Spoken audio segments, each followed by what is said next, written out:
Ontario is in need of more medical laboratory technologists to respond to the rapidly spiking COVID-19 testing that is needed. To tell us more, we have CEO of Medical Laboratory Professional Association, Michelle Hoad, with us this morning. Michelle, thank you so much for joining us. I know you're very busy. Good morning. Good morning.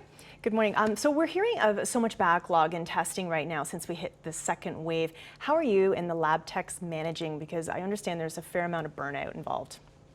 There definitely is. The virology lab at St. Joe's actually has processed 200,000 tests of the 4.3 million that we've done. They're working 24/7. There's a lot of people giving up and sacrificing a lot at home in order to meet these demands. I can imagine. So let's talk maybe about the latest developments that we have in COVID-19 testing. So we've got two new tests that the government is looking to actually roll out in Ontario next week.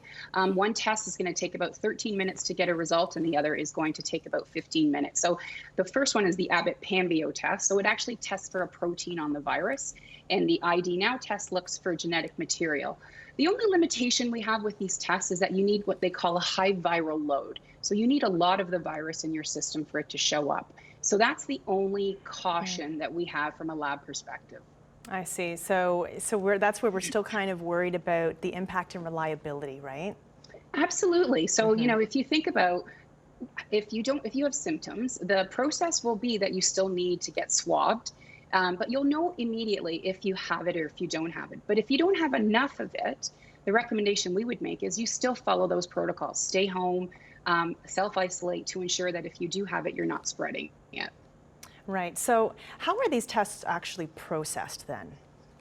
So they would show up at, I'm not sure how the government plans to roll it out, but let's pretend that it's done by appointment. So what would happen is you would go in for your appointment, the little tiny machine is there, you would get swabbed, you would wait, and your results are available 13 to 15 minutes. You'll know immediately yes or no.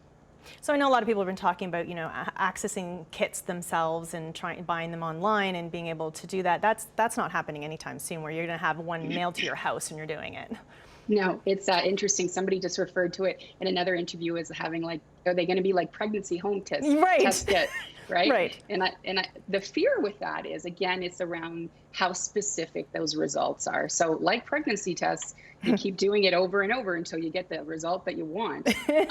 True. And that would be the concern with these type of tests as well. As I don't think the government has yet approved that. Again, we want to make sure that it's specific. So when you do it, you're going to find out, yes, I have it, or no, I don't have it.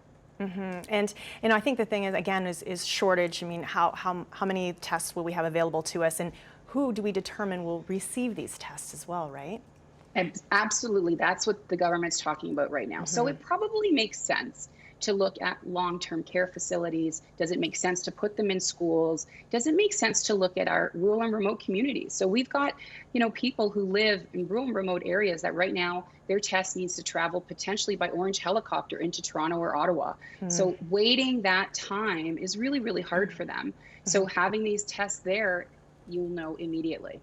Well, I know, last question, Michelle, I know that we're every day is another day, right? And so everybody's just desperate to have these tests. How far off do you think we really are?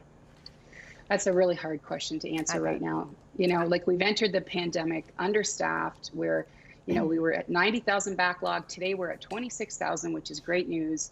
I think it all gets back to, and I say this over and over, is we as people in Ontario need to be responsible. If you have any symptoms, you really need to be careful. You could potentially infect other people. Let's be smart. Let's follow the protocols. Let's wait for these tests to come out. And hopefully, when we get into January, February, our conversation will be different.